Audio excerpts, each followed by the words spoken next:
How to write outstanding business plan in 60 minutes to get loans or attract investors. If you're serious about attracting investors, or getting a business loan, then you need a plan. Whoever said you don't need a formal business plan to start or expand your business, was certainly not addressing those who need funds from creditors and investors. Hence, this guide is for 3 sets of individuals. Entrepreneurs who are just starting out in business, and want to write their own business plan. Established business owners who want to expand their businesses, and need a business plan. Those seeking funds such as grants, loans, or equity, to finance their business project. You don't just write a business plan anyhow. There are laid down steps to follow so that your business plan will have a professional look and flow. This video will teach you how to structure your business plan. The Beginner's Guide to Writing a Business Plan to Attract Investors or Get Loans. 1. Cover Letter. The cover letter serves the same purpose as it does when you submit one along with a resume as a job candidate. It introduces your business plan to the reader. Because your goal is to market your idea to prospective investors, creditors, partners, employees, and other stakeholders, all the parts of your plan must appeal to the reader. Here are the elements that you need to include in the cover letter. Address of recipient. Date. Your address. Salutation. You must include a specific name, for example, Dear Mr. James. Body. State clearly that you are submitting a business plan for your business, which you can describe in 1 sentence. State clearly that you are seeking financial support for your business idea. Tell the reader what to expect in the following pages and express your eagerness to hear back from them. Do not forget to add your contact details. Appreciation.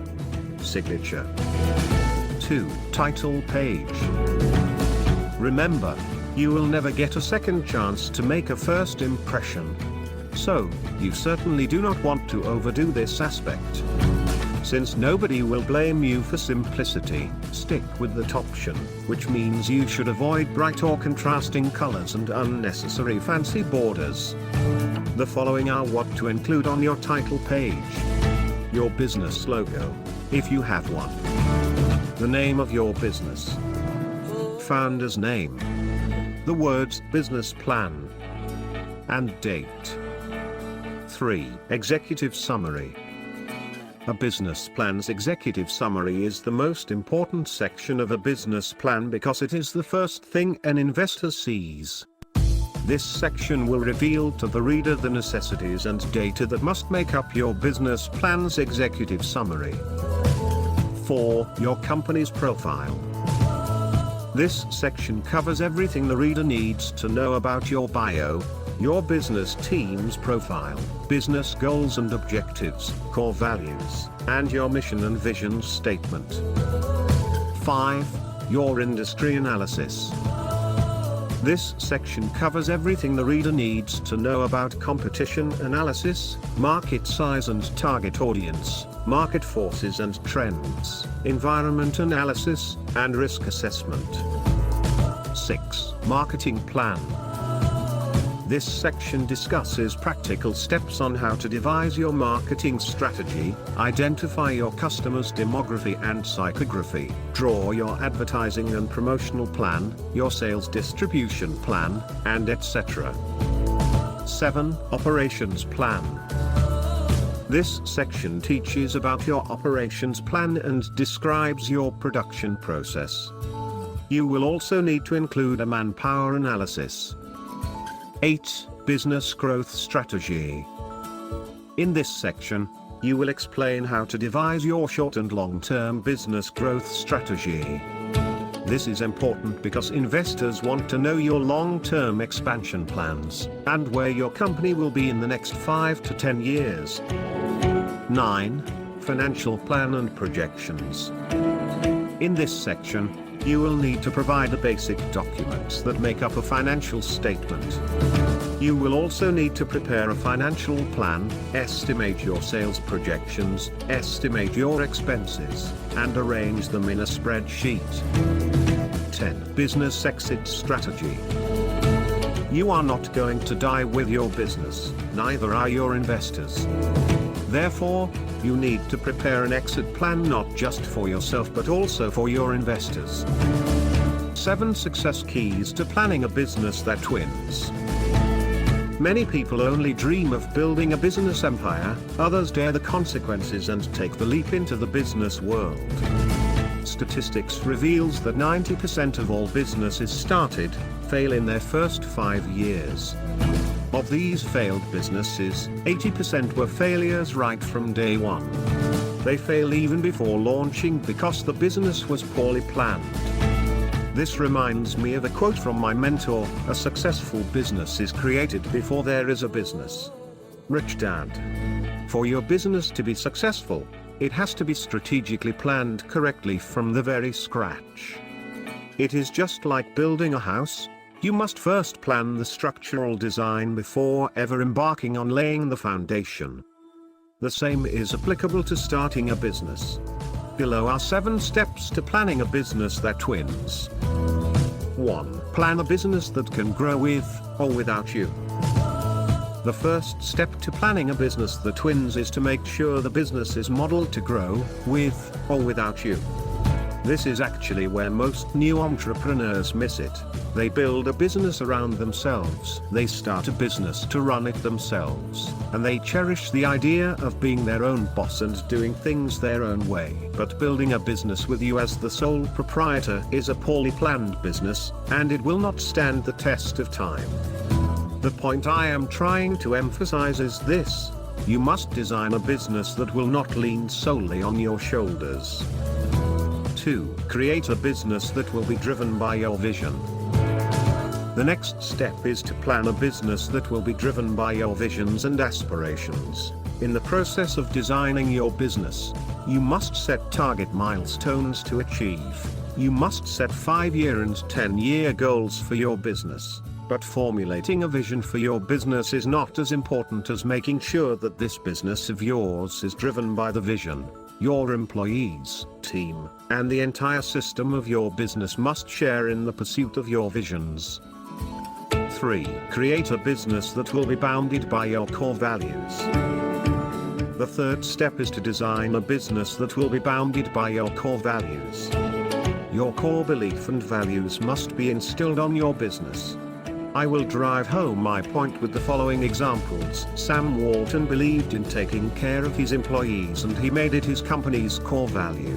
That's why Walmart implements a profit-sharing plan with its employees. Debbie Fields, during her early startup years, was reputed to dispose over $500 worth of cookies because of its poor quality. Debbie has a reputation for insistence on quality even if it means a reduction in profit margin.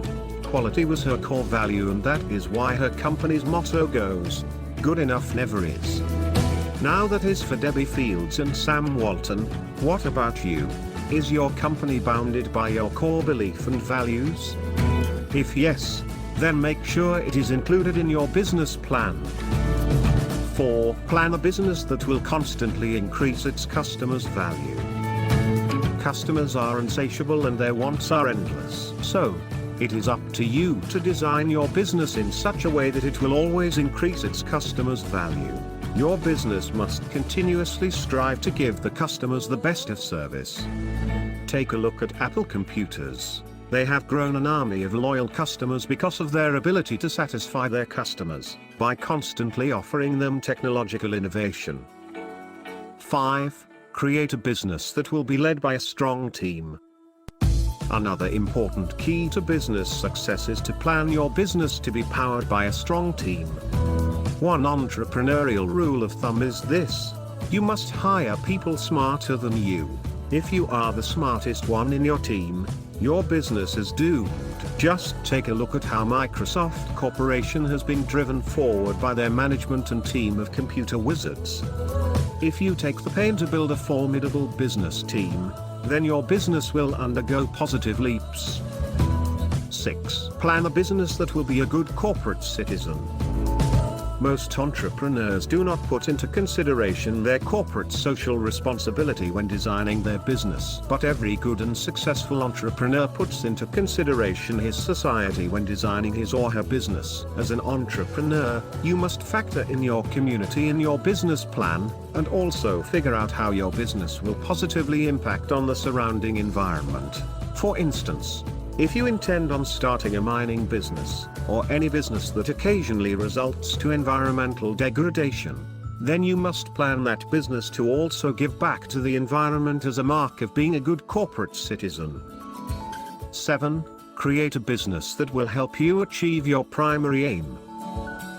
Be you an employee, entrepreneur, student, or unemployed, we all have personal aspirations and goals.